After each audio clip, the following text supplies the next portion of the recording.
that, I'll do the kind of intro as to who you are. So thank you all so much for joining us this evening. Here in Connecticut, it is a cold night, so hopefully folks are cozy at home. And we're here to welcome Dr. Amalia Amaki to speak more and share these great insights about Norma Morgan. So, a visionary African American artist from New Haven, Connecticut, Norma Morgan approached landscape with a sense of awe and reverence towards nature. Her evocative prints and watercolors depict powerful and expressive landscapes filled with texture, atmosphere, and a focus on geology and rock formations. Inspired by the Romantic tradition, Morgan spent several years in the United Kingdom rendering the wild beauty of its landscapes.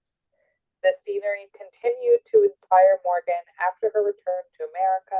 Based in New York City, Morgan worked episodically in the Catskills for many years, drawn to the region's beautiful forests and waterfalls, and to the artist colony in Woodstock, New York. Describing her creative process as a printmaker, Morgan noted, "I engrave from my sketches and my imagination. My work has always been a combination of both sources." And we'll hear more about her life and her work and influences with Dr. Amalia Amaki. And I have approximately 3 pages of all of the incredible things Dr. Amaki has done. And so I'm going to shorten it just a little bit so that we can hear from her. Amalia K. Amaki is an art historian, curator, and writer. She received a BA in journalism from Georgia State University, a BA in photography from the University of New Mexico, and master's and doctorate in modern American art and culture from Emory University's Institute of Liberal Arts, where she was a foreign study fellow in France. She's taught at numerous universities and has done more than 30 solo shows, including a retrospective at the National Museum of Women in the Arts in Washington, D.C., and the Spelman College Museum of Fine Arts. Dr. Amaki has curated numerous exhibitions, primarily as curator of the Paul R. Jones Art Collection. She has published 5 books and written several catalog essays, articles, and art-related blogs. If you've followed the Lyman Allyn for a little while, you have the pleasure of hearing from Dr. Amaki during our Carrie and C. Bevy Davis exhibition of African American art. And Dr. Amaki has recently worked on other shows featuring Norma Morgan with the Academy Art Museum in Maryland. And so we welcome her tonight to share with us once again. So thank you so much, Dr. Amaki. Well, thank you.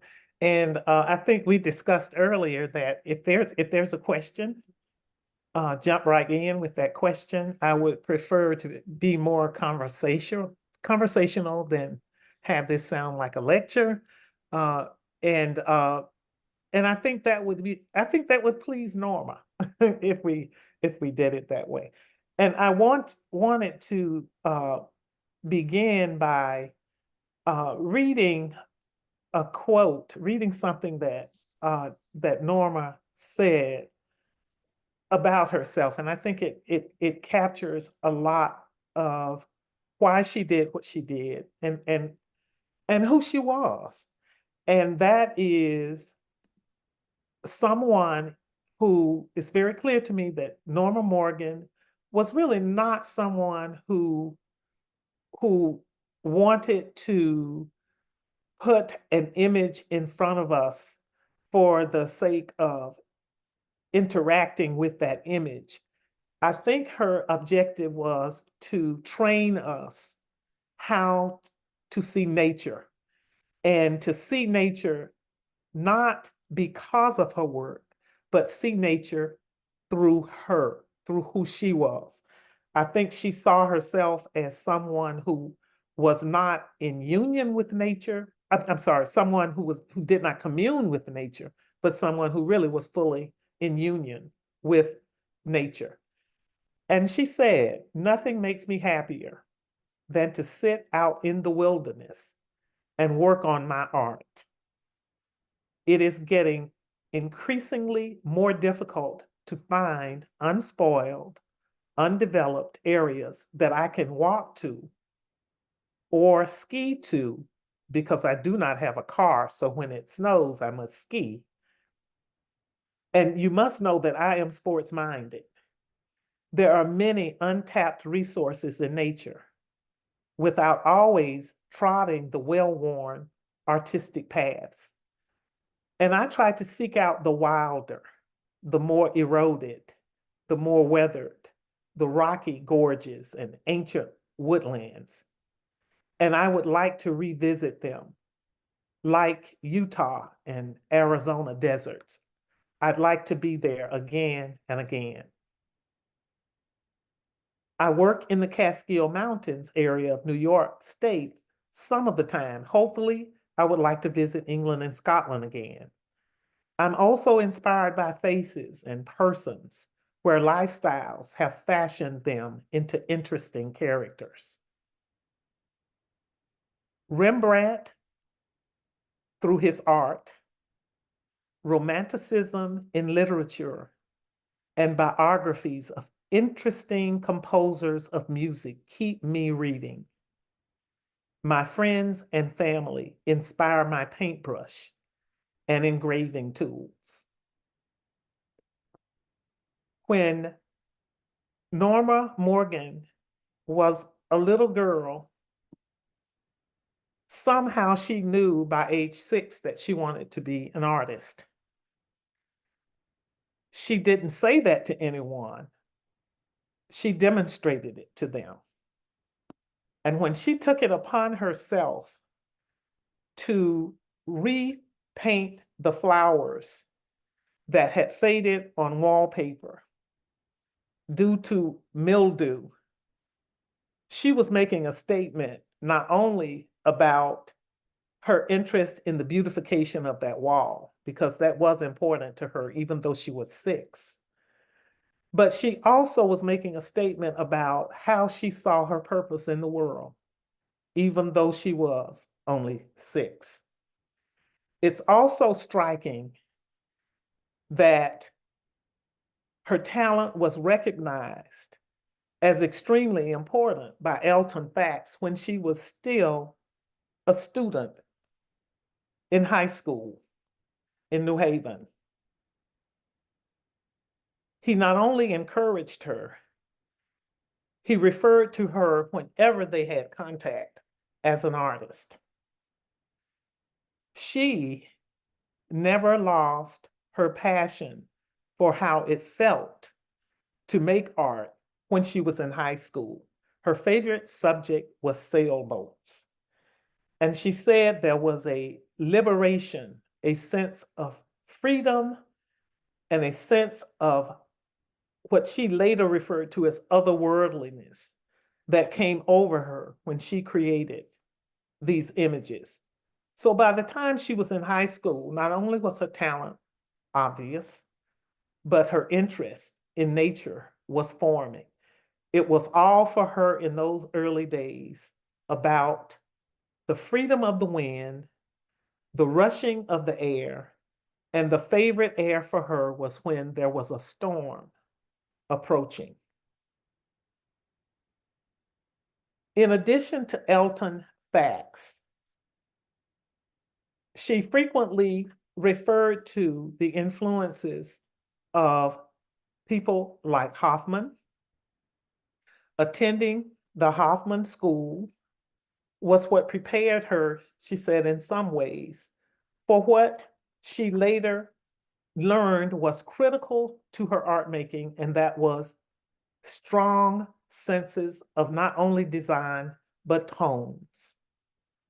She also made references to Julian Liddy. Liddy was her conduit to success, as she put it, at the Art Students League.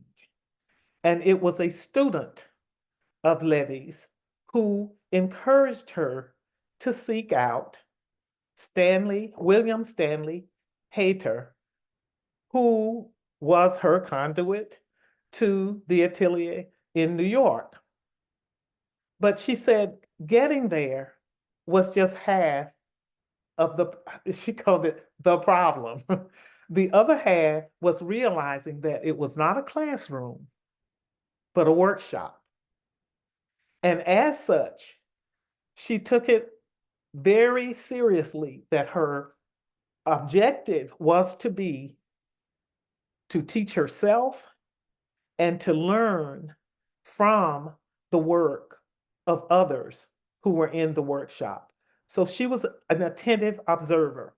One of the strong characteristics that she felt were cemented during that experience was learning how to observe the techniques and the successful approaches of her colleagues. Some of her most important periods that were often emphasized. Oh, thank you for just going on, because I'm going to talk. Some of her most important periods were in the 50s. The first being, she cited 1951 as critical. 1951, she was encouraged to pursue a Whitney Foundation fellowship. And what's interesting, and if you just go back for 1 second, one of the things that started to evolve with that fellowship was her perception of things. And I thought it was very interesting how she was perceived in that photograph to the left, by someone else.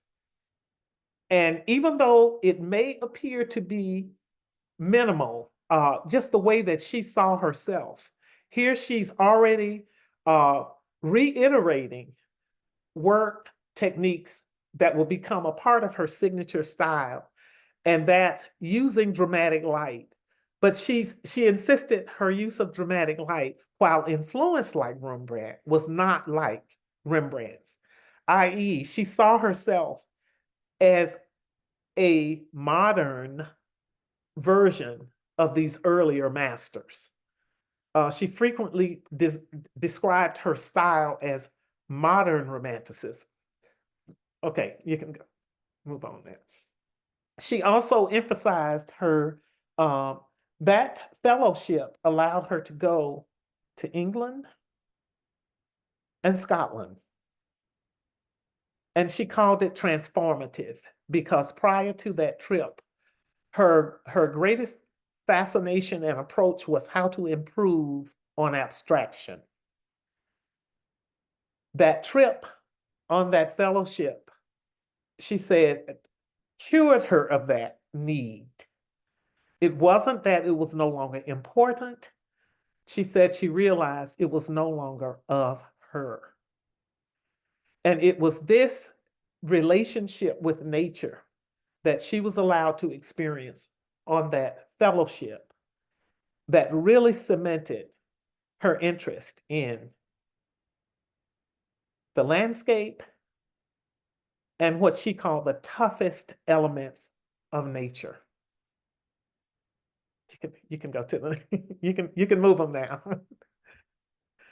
She also at this time was also thinking, even though she said the work was not manifested, it would manifest some 30 years later, where she would return to a kind of re-examination of people that were important in her life. And I just wanted to interject them before we get to the landscapes, because this whole idea of ancestry, she said she learned the significance of the ancestors by looking at forms and transformations in nature. Nature, she said, is not just all around us.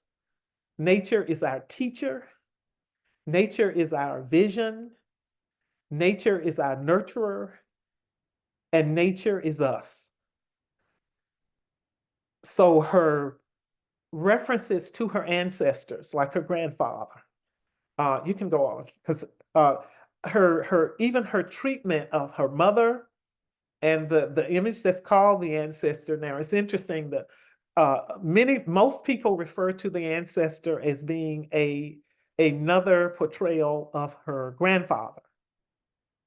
Some consider it to be this mystical, uh, unseen ancestor, and there was a tiny bit of curiosity in her about her ancestry because of her early loss of her father. So she knew very little about that side of her family in what she called in a visual way. No pictures, no letters, no Christmas cards, no. So there was this mystery, but she always felt that there was that connection with her ancestors. Okay, you can go to the next. But it's also interesting to me how even with the figure, even when the focal point of the composition is a figure, there is always that sharing of space in very dramatic ways with objects in nature, with light, with mountainsides, with rocks. There's always this aura of what she calls spirituality that's affiliated with those portrayals. And she had this habit of only making specific, literal, facial, and in some cases, how she even portrayed the body types. She only tended to do that with people who were very close to her in her personal life. The other figures will be sort of, I don't want to call them stylized, but they took on a lack of specificity that added to the mystery, to the mysticism, in some cases to the spirituality. In some cases, she's clearly talking about that confrontation between man and nature. And in that, and you can go on to the next one. In that regard, there is always this posture of reverence in reference to uh, the relationship between the figures and the space around it. I, I, I was just amazed at how this gripping of what could be considered wheat, weeds, all kinds of things, and how that's echoed in how she portrays not only the garments but the hair of the figure. So she's once again talking about how unified man really is uh, with nature. At one point, someone confronted her, and this is a story that I learned about through a good friend of hers, Camille Billups. Camille Billups said she was confronted by an inquisitive young art student, and they said to her, "Well, what's this thing about you and nature? What's new about that?" She said, "It's not new, except it's new when you see it the way I see it. It would be new to me if I saw it the way you saw it." And she said this student said, "Well, nature is not kind to man." And Norma supposedly said, "But nature is man. And who's our greatest enemy? It's always ourselves." So her thing is, don't learn to coexist. Nature will always win, she said. Nature will always win, but somehow man always manages to survive. And it's that relationship with nature, I think, that brought her back to those crude, uh, untamed, uh, rough-hewn areas and vistas that not only fed her art, those places were her sanctuary. They were her sanctuary. And she saw beauty in that naturalness. She saw beauty in those places where the impact of man had not made an effort to overtake. those landscapes, those structures, those formations. Okay, you go to the next one. The other important thing that happened in the 19 around 1951, uh, in addition to, as she said, sitting at the moors and reading Emily Bronte and being able to actually visit the moor that she thinks was the source of the setting for Bronte's Wuthering Heights. Uh, she said that was my Mecca, was going to that structure and going to that place. That was my Mecca. And you see it once and you hunger to see it again. And you see it a second time and you hunger to see it a third time. Because every time you see it, she says, it's the same rough place, but you see it with new eyes. And so that fellowship was wonderful. But the other important thing that I think happened to her during that time that had a great impact on her that she would not be aware of until years later, and that was a subtle exchange between Norma and Bob Blackburn.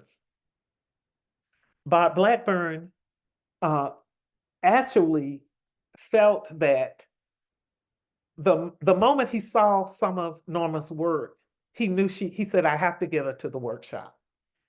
Part of it was for bragging rights, because after her trip to England and Scotland in 1951, she came back, and within a few years, based on the work that she did, inspired by that, in 2 years, she received a Louis Comfort Tiffany Foundation grant.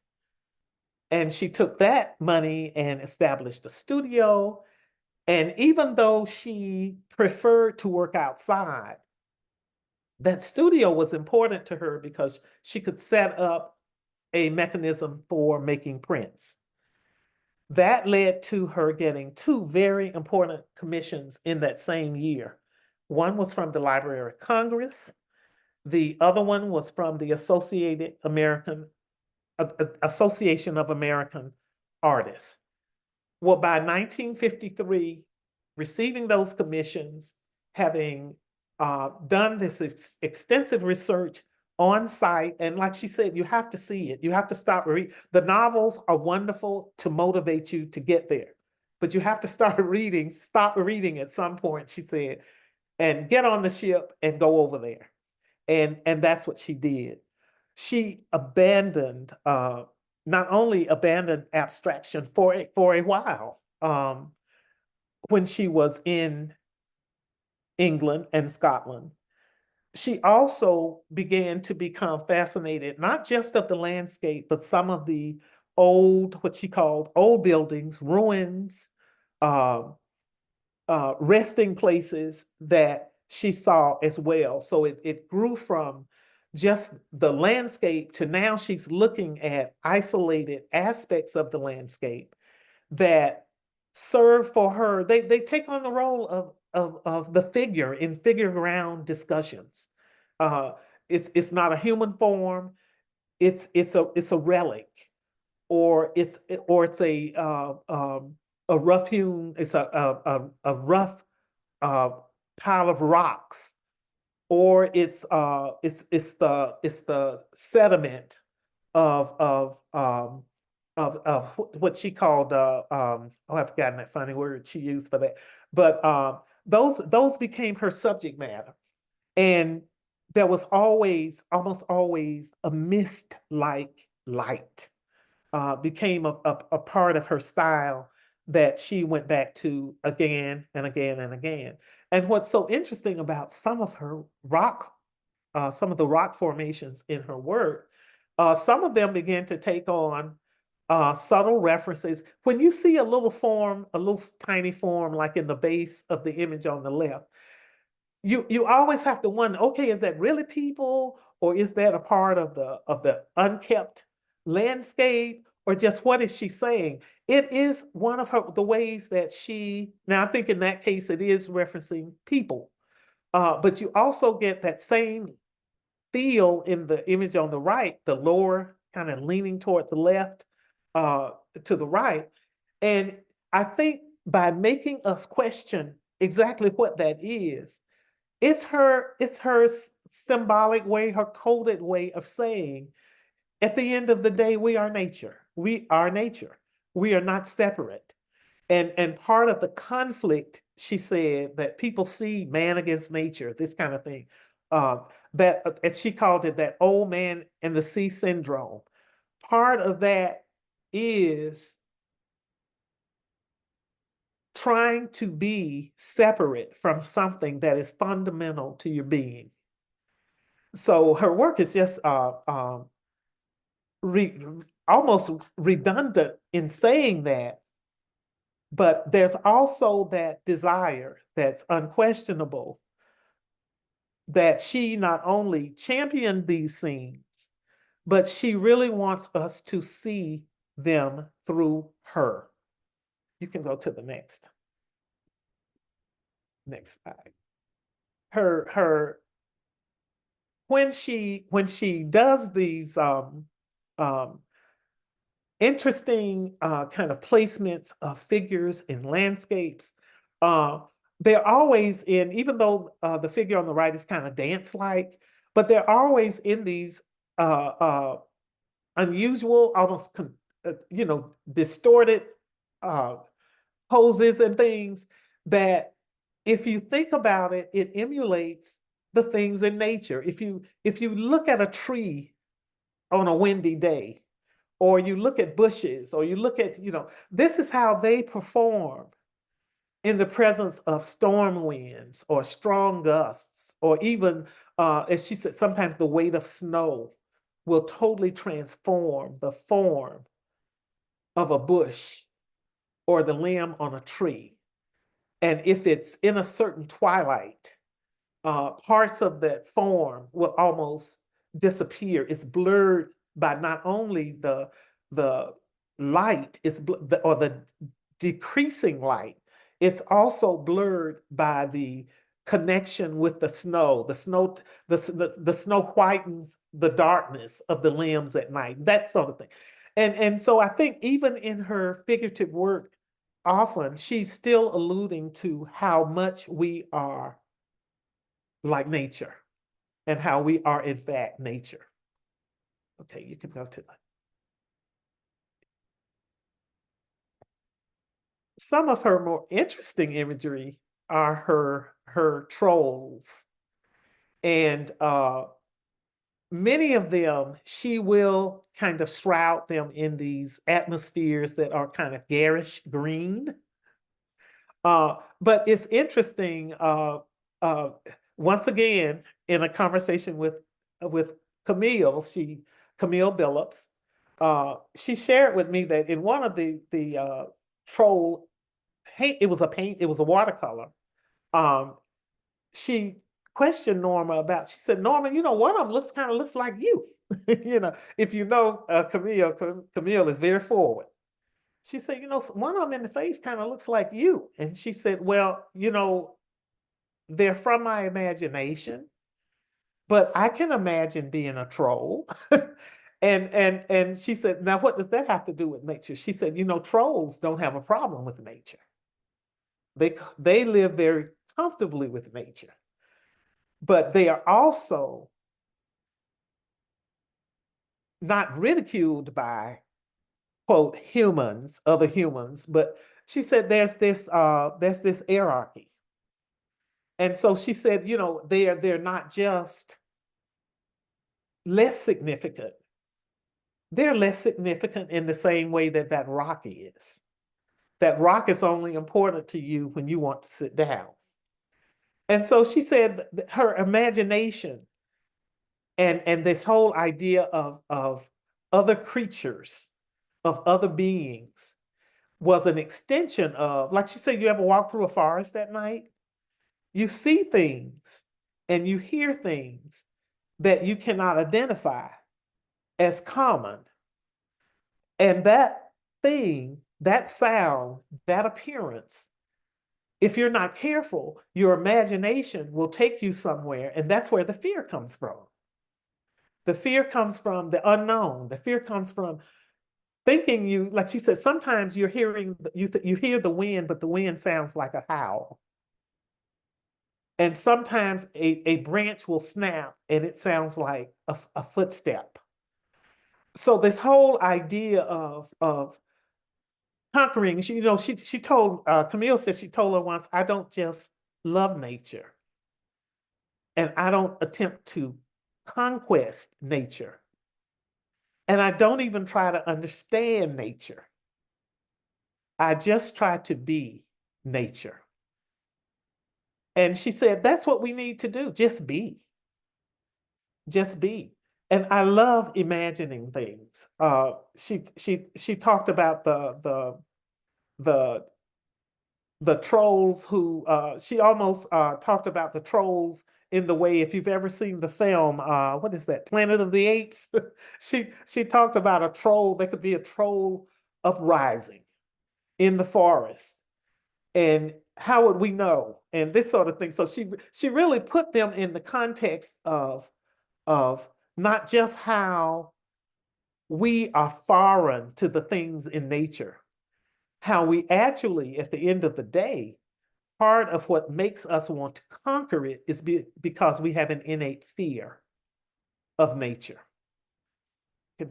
And that's part of her introduction of these trolls, you know, these little mysterious figures that are figments of her imagination.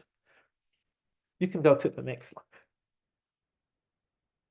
Still talking trolls and souls, souls, souls.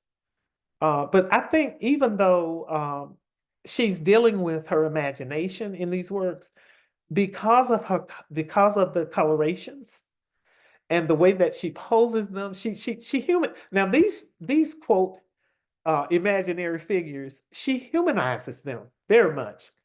And the other interesting thing about them is it was in doing what she called work like this with her trolls in printmaking and engravings. Um, it was through her engravings, she said, that she really learned how to manipulate color. So she became a better painter as she became a better printmaker. And printmaking took her, she said, to the fundamentals of value and how do you imitate a color when you have to keep that reference to color within a range of shades of grays and blacks. And that's how she learned, she said, to control, manipulate, and master color for her paintings was through her engravings. Okay, you can go to the next. And once again, that I could never see the image on the right without thinking of her quote, because I really think she's you could call that, I think you could call that a self-portrait, because her favorite thing to do would be, as she said, to sit on a rock and observe nature and create her images. She also in the piece on the left, what I really like about it is that she makes it very clear that for her, we and nature are the same. So the forms, the figural forms in that image essentially are the rock formation, are the sides of the hill. They're the gorges. So she's placing man within the context of forms in nature. And for her, that realization, seeing the unification of man with nature, for her, that was her definition of humanity. Okay, you can go to the next. You guys are quiet. You don't have any questions. And I thought it's always exciting, at least for me, when looking at her landscapes, when you see them in comparison with others who were observers of the landscape, and looking at her work vis-a-vis theirs, you can really see the uniqueness um, of her style. She never really saw herself fully as a kind of descendant of the Hudson River School, uh, even though they had very similar interests.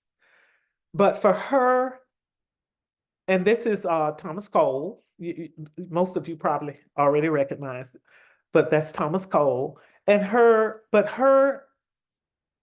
landscapes, even the structures in her landscapes, they take on a kind of humanness. They take on a life. They're not rigid structures. They're they have curves and they appear to be almost in motion.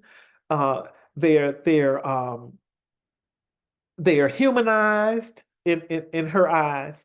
But once again, it's the structures in this case become like the figures in that, and that figure ground relationship once again is pretty equal. The atmosphere, the nature, the grounds that are around the forms uh, are just as important as the structure.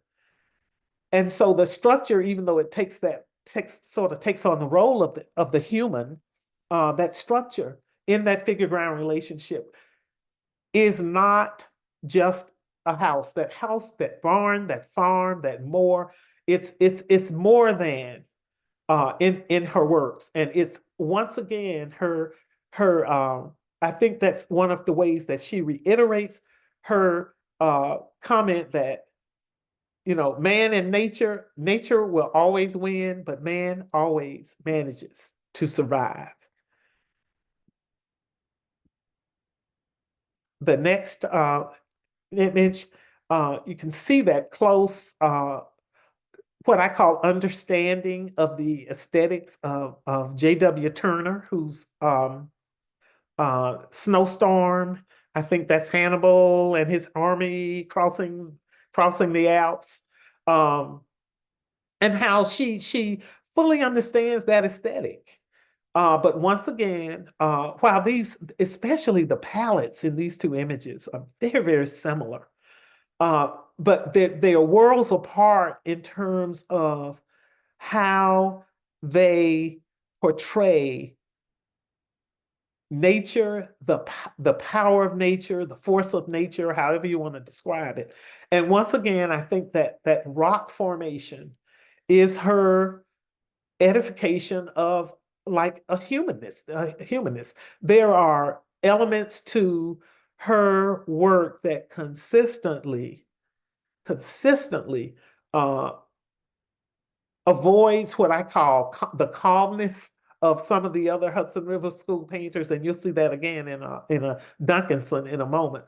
But that uproarious kind of force of water in particular, the it's like the water is rising up, and it's that interaction of that mist and light, and what happens with the, you know, that prism when that water and light interact, and that rock is in some ways, that rock formation, it on the appearance is that it's solid, uh, but we all know, if you've been around heavy streams or waterfalls, you'll see how over time the force of that water literally will cause that mass of rocks to erode, to fall apart. They'll start drifting down the water. Just that seemingly stern property that's in the image is really the one that's the most fragile. So that whole uh, uh, dichotomy of the force of nature and just the very power of it. These were things that, as she said, you don't fear them, you respect them, and you get to understand how you should be in one with them. Okay, the next. the next ones. Okay. And this is, I'll briefly share a question from the chat. oh, there is a question? Okay. Yeah, well, Donnell Walker, who is familiar with Norma Morgan's work, so maybe asking to share for those of us less, where would you put Norma Morgan as a printmaker in the history of printmaking? And where my mind builds on that question is particularly looking at the time period where there was a rise of photography, and it was all photography Mhm. and poster art, and you almost don't think of any printmakers in that time period. Like the next one you think of is pop art, kind of more than Mhm. anything else. So where does she fall in that area for? Wait, now I had a hard time hearing part of Right. that, but you said where did, Where would you put Norma Morgan in the history of printmaking, and particularly, I think a period where you don't see many prints, period, because of photography. well, first of all, she was interesting because she did an awful lot of prints, but she always put herself out there more as a painter. And I think for her, um, and I may have said this, but I think for her, printmaking was a learning expression for her. Now, I do think that she was, I believe, extremely influential as a printmaker there's a period in the 70s when I think she was probably extremely influential, at least from the standpoint of African American printmakers in the 70s. And if you think back, this was a time in the civil rights era when a lot of artists were returning to printmaking or advancing printmaking because it was a way to get the imagery, which was a lot of protest imagery, get it out to a lot of people without it costing a lot of money. So printmaking became very important to African Americans during the civil rights movement. It had also been important during especially what I would call the latter years of the New Negro era, when photography was very popular during that time. But there were also some important painters who were doing prints as their form of how they did their studies. They weren't just doing drawings, they were doing prints as studies.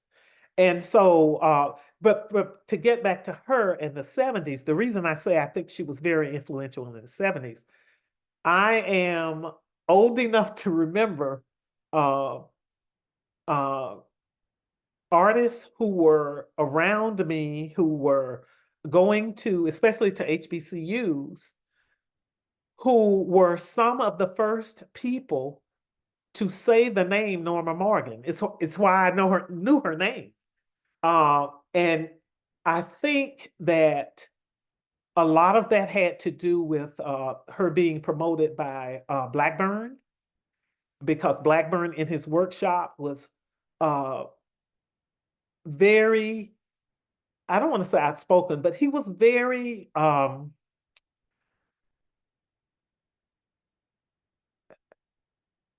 he really felt that she was an incredible printmaker. And I'm stepping out on a limb here, but I personally believe that he wished she had embraced printmaking as her primary medium of these as opposed to painting. Uh, and not because he thought she was a better printmaker than a painter, but I think he felt it would have brought even more artists, especially who were young artists in the 70s. It would have brought more of them to things like the Brandywine. I said Brandywine. I'm sorry, Blackburn workshop. But I do think there was that element that you speak of, especially more in the New Negro era than the Civil Rights era, because during the Civil Rights era, printmaking became extremely important to that movement. And she was a person who's, I don't know if the professors were using her work as examples in the classroom, but I do know artists who were attending HBCUs at that time would call her name. She was one of the names that they would call. And I can honestly say that the first time I heard her name, it was out of the mouth of a printmaker who was someone who was majoring in printmaking at Spelman College here in Atlanta.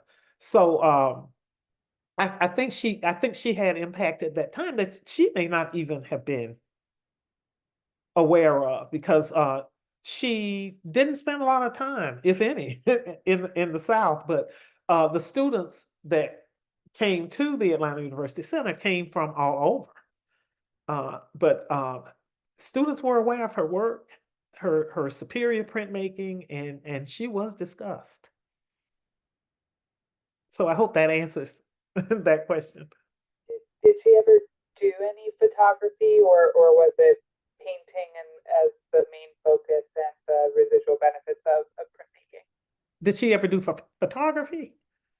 I'm not aware of any. Now, that's not to say that she did not, but I'm not aware of any. Not aware.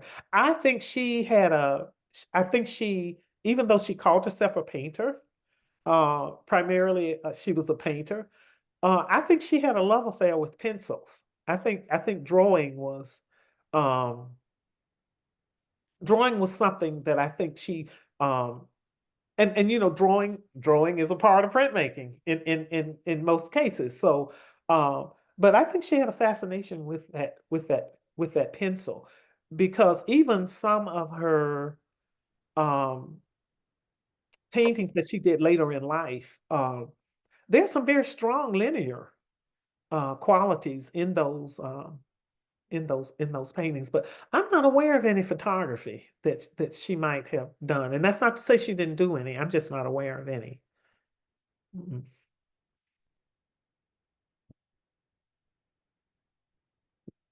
Was it no other questions? But this is Bannister's approaching storm on the left, and it's, I just always like looking at how, I'm saying this because I'm there's been every indication that particularly the artist whose works I'm comparing her work with now, that she was very knowledgeable of their work. Uh, I know that Duncanson and Bannister were people that she looked at quite a bit. She looked at that work quite a bit. But even in her, in the, this different treatment of a figure in a storm-like situation, where the guy on the left approaching storm, he's taking on the wind. You get the impression that he's trying to get to shelter, that he's trying to get to a place of safety. You don't get any of that sense in Norma's uh, portrayal on the right. This figure is calm. This figure is almost enjoying the the the show that the storm is putting on, in the sky and the water. It's a very different, even in her even though she uses these colors, when you start seeing these strange colors in the sky, if you've ever been in a tornado, but when you start seeing these strange colors in the sky, uh that's not a happy place to be. But she puts this little figure in the midst of this horrible, dangerous, what appears to be very dangerous uh, weather situation. But she portrays the figure, even though it's very small and we can't see the details of a face or anything like that. We get the sense that this person is not in the rescue safe mode that the okay, Carrie, what's that you're saying? I was trying to see what Carrie's statement about. He was reprimanded for saying something. What was that, Carrie? For saying that she was primarily a printmaker. but she was primarily a, a printmaker. He was reprimanded for oh saying yeah, he was a a printmaker. Yeah, oh yeah, because she saw herself as a painter. Yeah. Mhm. But at the same time, even though now I'm gonna be honest, I when I've seen the Bannister piece in person, I was in awe of it. You know, just the whole the way, even though it's the size that how it draws you in. But oh my God, not even having to see Norma's piece in person. You know, I'm very uh I have a lot of thoughts about that figure uh being so in one with that situation. But that's how she portrays it. And it's underscoring her feelings, I think, about nature and being, uh, um, she made a comment once, according to Camille Billups, about being on that sail ship, being on that ship again, and having the wind blow, ha- experience having a kind of out of body experience. Just thinking about it, being in the wind and the wind rushing as the sailboat is increasing in speed, and made the comment that it was almost as if she wondered what it would be like to be lifted up and swept away by that kind of wind. She was a very unusual person when it came to like I said, that nature, whatever form it came in, that was her sanctuary. You know. And Tanya just asked, are some of her oil paintings missing in private collections? It seems that public collections have more of the works on paper, and that tags in with a little bit of another question that asks about making a living. I often think of prints as saleable items that people Mhm, could then mhm. sell, but somewhat more easily than paintings. Now, let me tell you something. My impression, Norma didn't seem to care about money. There are some people in this world who I think um, have discovered why they were born. They focused on being that presence in the world in the best form that they can be, and somehow they feel that, like, if you think about it, I now see I'm terrible with quoting stuff, but what's that thing about the lily in the field? Do they worry about how they're gonna feed them? I think they sort of operate like things in nature, and and she did manage to survive. That but I don't think I remember um when I would tell Camille, I think I know someone who's interested in one of Norma's prints. And she would say, which one? And I said, well, I don't know the title. They described it. She said, well, tell me what they described. And I tell her, and she said, okay, I know what that is. I'll tell her to print one. And I said, she doesn't already have some. She said, no, she prints them as people want them. And I said, well, isn't that sort of the advantage of printmaking? You can go on and print some. She said, well, she doesn't work like that. She doesn't operate like that. If there's no need for it, she doesn't print it. So I think you're dealing with one of those people who through their conviction that they were born for a specific thing, they have discovered that, and they're working at being the best at that thing that they can be. And in her case, that means understanding how she is a part of nature, that nature takes care of itself. And so I think she's one of those people, or was one of those people. I really believe that. I suspect that there are people sitting on Norma Morgan paintings and may not know they're hers. But I also think that there are people who know what they have, and they I don't know if it's that they don't want to lend them, if they don't want people to know they have them. I don't know, but I suspect her work is out there because she wasn't careless with it. So Carrie, did you ever Carrie Davis?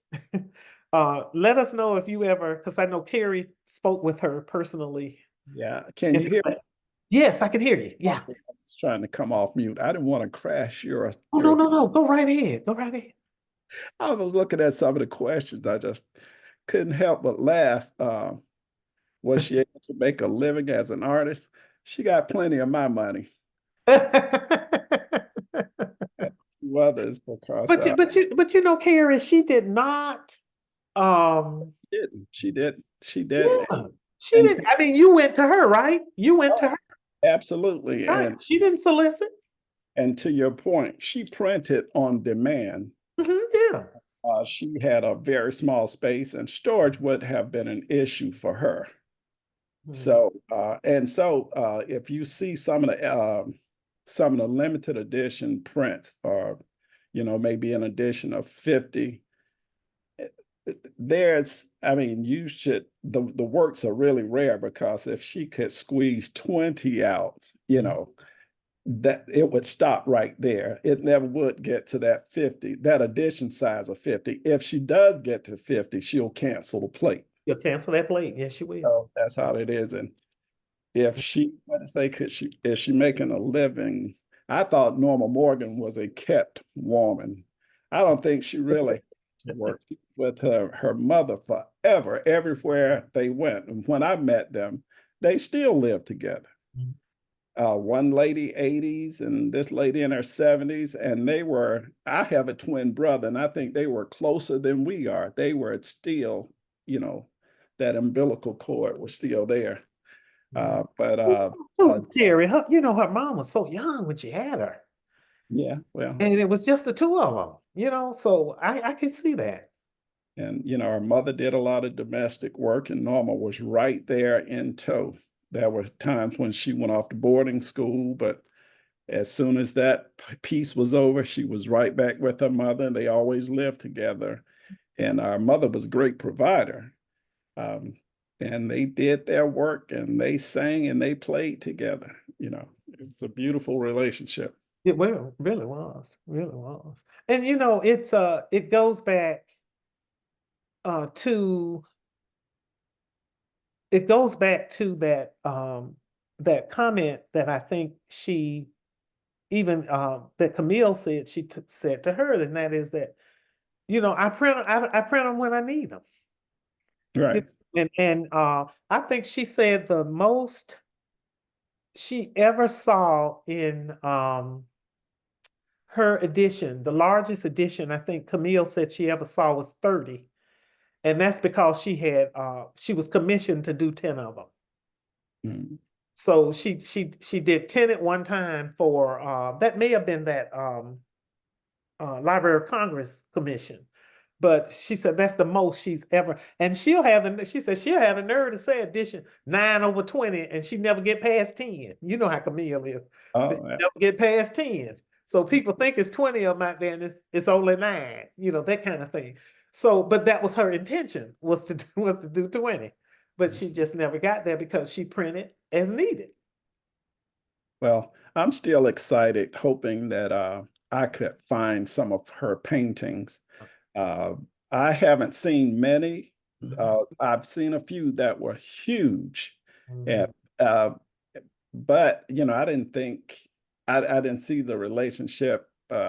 They were religious in nature, mhm, and we never had those conversations. I mean, it looked like some biblical paintings, some of the ones I saw. Then I saw some large landscape paintings, but I've always gravitated to the drawings and the prints because they were so, I mean, detailed.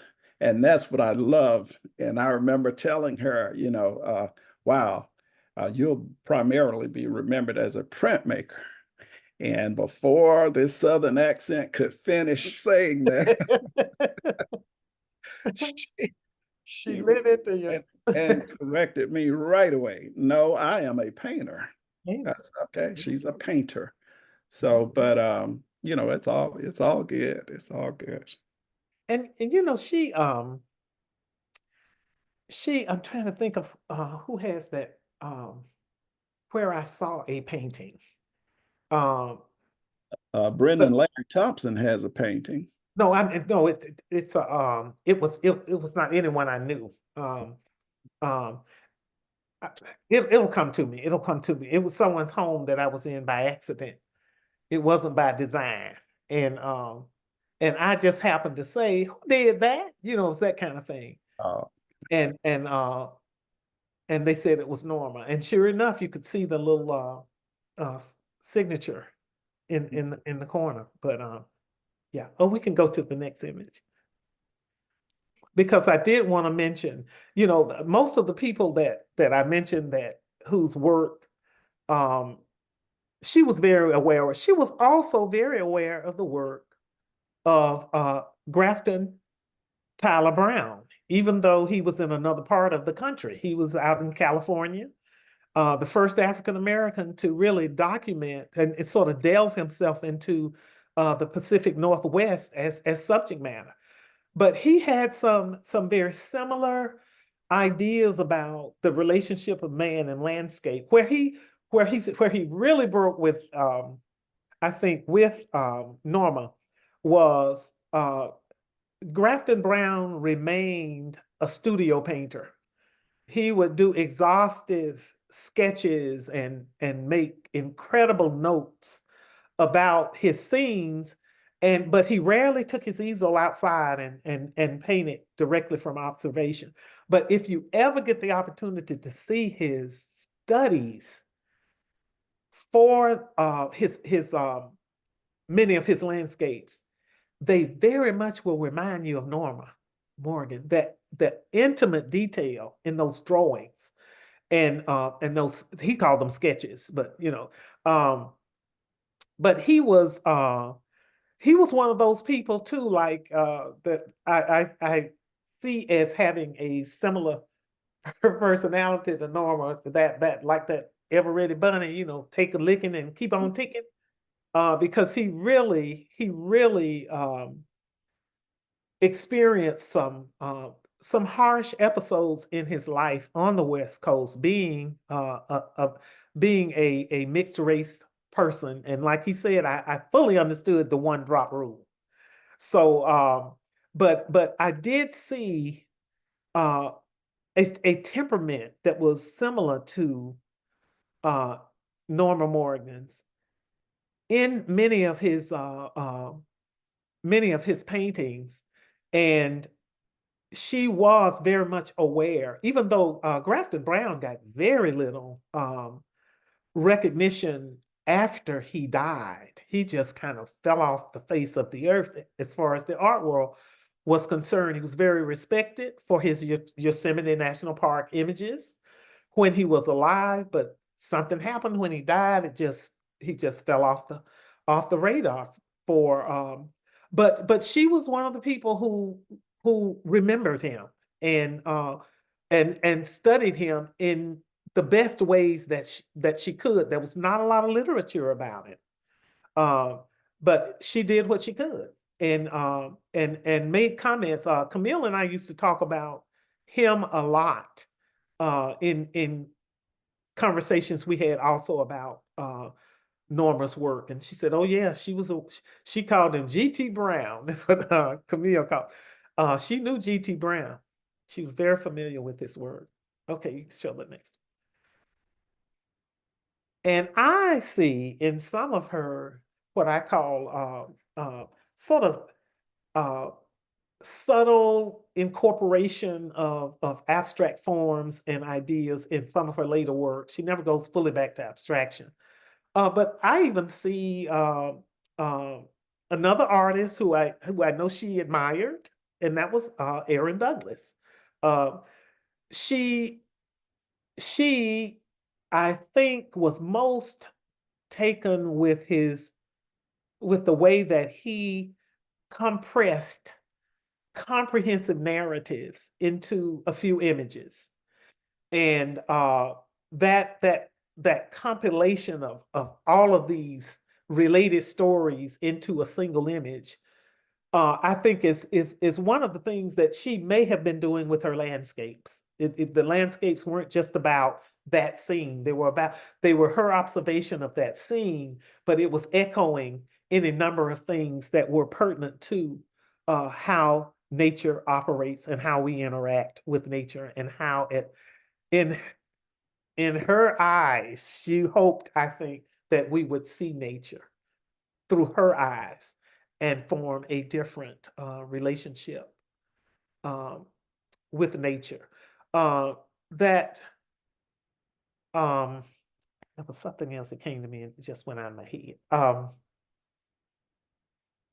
That had to do with Aaron Douglas. It was she made, according to, now I'm quoting Camille Billups quite a bit, but Camille and I talked extensively. Once she knew I liked Norma's work, um, Camille became my kind of my unofficial teacher.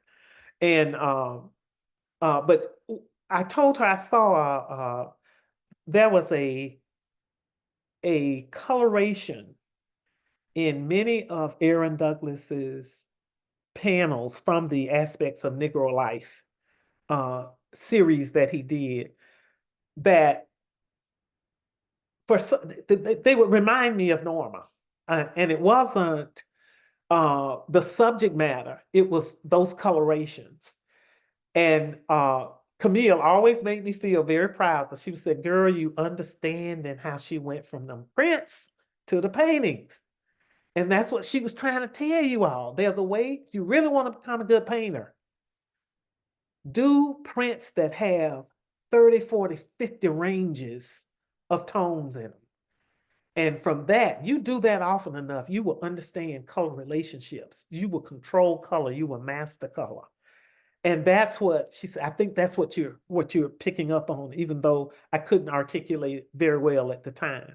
But I often think of her when I see Aaron Douglas, and especially the aspects of Negro life. And if you see his um, Carrie and Donnell, I see both of you on. Um, if have you looked at a lot of Aaron Douglas's black and white, his black and white prints, his prints that aren't in color? Sure. You have? Oh, yes. Don't you see Norma? Can I mean, now that you you see mention Norma? it, I never connected, but I'm looking at the two on the screen now, and I can see a relationship in the works. Mhm. But it's amazing. I don't know if they had a lot of face-to-face interaction. Uh, but I do know via Camille that she was very respectful of, especially that aspects of Negro life. She was enamored with that because she also was fascinated with the idea of ancestry. Mm. What happens? And she said, what happens? We're like the things in nature. Our forms may change. We may go from what we are to ashes, we may go to dust, but it's like the things in nature, their forms change, but they're still there. And we're the same way. We're the same way. And so I think that it was part of his narrative that appealed to her. But I also, because I started seeing her, if you look at this, she started using colorations and relationships that she had never used before in that later work. And a couple of times she mentioned Douglas. She mentioned gosh, he just went out. He was another Harlem.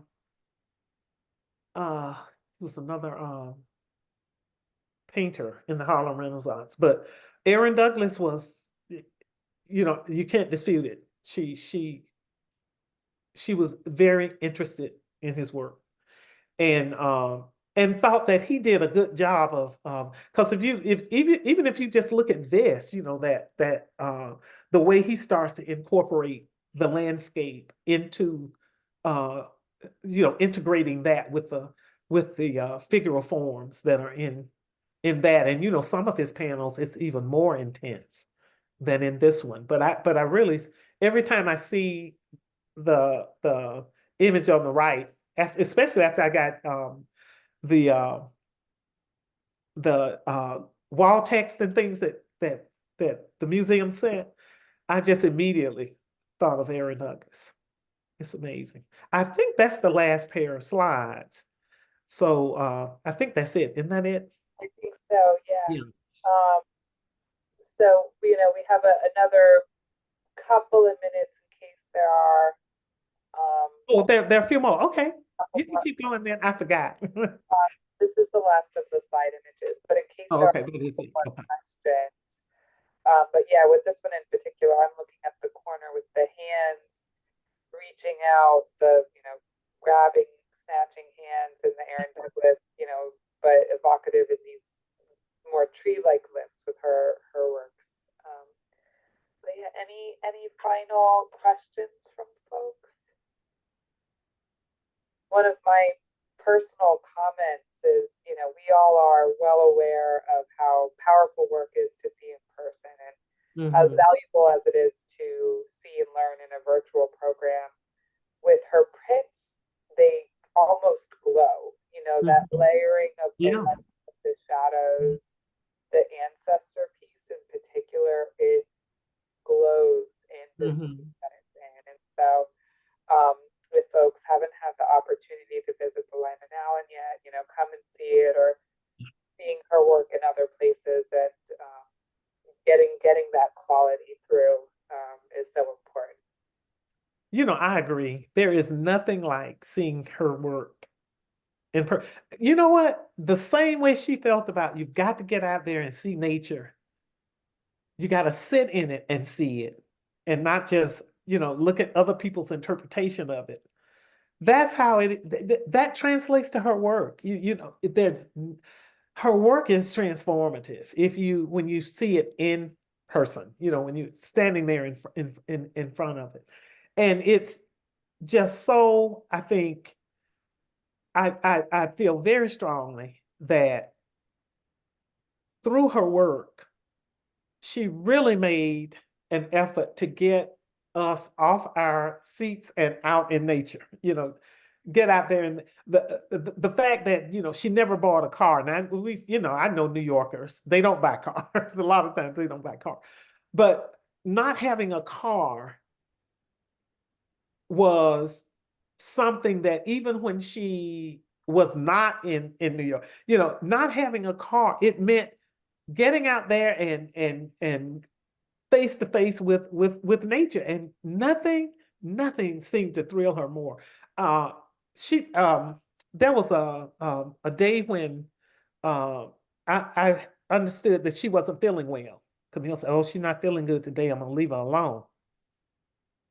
And she said she called her back about 2 hours later, and she says, "This is the same person I was talking to a few minutes ago." And she said, Norma said, "Girl, I went outside. I got some fresh air. Let the sun hit my face.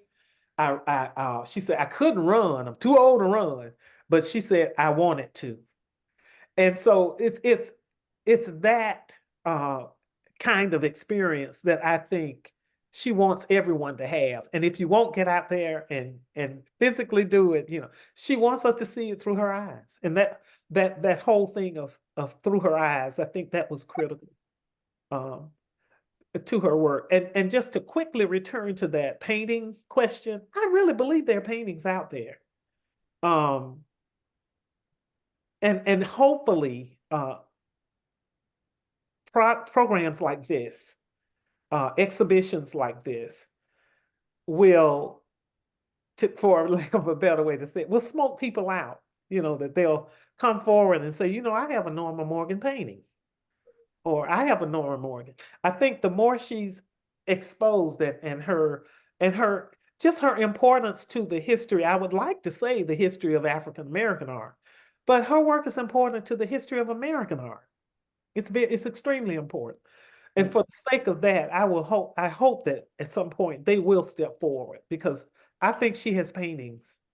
I think she has paintings out there. And what's wonderful about the virtual programs is we're able to put this online and to share, share the stories in new ways. But Mr. Donnell Walker again kind of hits it nicely on the head, which is why, if Mhm. you were hearing her name, why was she undervalued? Why are people needing to be smoked out? Yeah, well, that's true. Out That's of true. the rooftops that they have her work or something. So But Norma, as I said, I remember growing up and hearing printmakers. Um, I remember hearing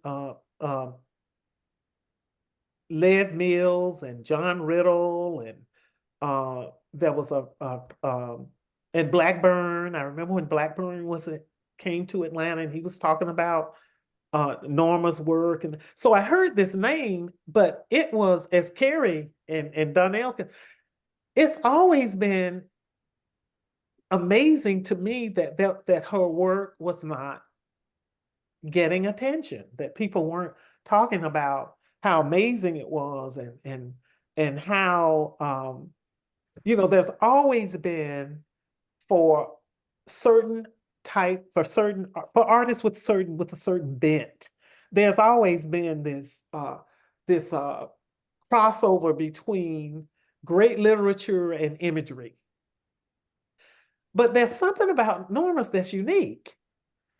And what is it that fascinates, this African American woman who grows up in a situation where her mother's her mother's just 15 years older than she is, and takes her to her domestic, workspaces, and but still gives her a beautiful life, because Norma thought she had a good life, and gives her a beautiful life. And then out of that comes a 21-year-old who says, my biggest goal in life is to go to England and Scotland and see the places that inspired the novels that I loved to read. It's just a fascinating question. And she never, and Norma didn't deny her blackness. She didn't deny that. She even, I know she even commented the first time she went to England and was placed with this family on this farm that's, out pretty much out in the wilderness. And she said, I wonder how they're gonna act, when my black self shows up, and they embraced her, but at the same time they drove, she said, for what was it, several miles to the nearest town where their relatives lived, to show her off. Look who's living, because she was such a rare sight in that part of the world. So just where did that come from? You have to, as she said, you have to know that some things were already put in place for you. And she was able to find that niche, that place that was carved out for her. And once again, she did everything she could to be the best at being the thing that she was born to be. And you never, Carrie and Donnell and some of the others, I was speaking earlier and said, before we were on, and was talking about when I told Camille I'm going to come up meaning from Atlanta. I'm going to come up one of these days and hook up with you in New York, and then we're going to go and see Norma. But I'm going to have to wait till late spring, early summer, something like that. She said, why you got to wait? I said, because who wants to go up there in winter? She said, don't let Norma hear you say that, or she won't let you come. So her thing was, whatever the weather is, whatever, she's like, that's not the mindset that you take up there. She thinks that ice and snow is beautiful. And so I guess that's probably why we never made it. But that's how she was. I'm fascinated by not only her work, but how that work translates to give a meaning and understanding of who she was as a person and as an artist. She was amazing. Well, thank you so much. You're amazing as well. And um, thank you guys for the show because, this is how we turn it around and find those paintings. Mhm. Wonderful. Well, thank you so much for speaking with us this evening. For us in Connecticut, it's again a chilly, cold, snowy, not quite ski ready evening. But yeah, that we were discussing that story of the weather because this exhibition is on view until April 7th. So we have a little bit more time for folks who haven't seen it yet to visit Lyman Allyn. Um, Next month, we're going to welcome uh, Bruce Weber, who worked on one of the Woodstock Art Association exhibitions for Norma Morgan for a tour at the museum. And then, He's uh, fabulous. He's fabulous too. yeah, Yeah. and this is my reminder. I got to email a couple folks to work on. We're planning end of exhibition celebration April 6th with Carrie Davis and Donnell Walker to celebrate their contributions and loans and insight into this show as well. So thank you all so much for joining us this evening. Thank you again, Dr. Amaki.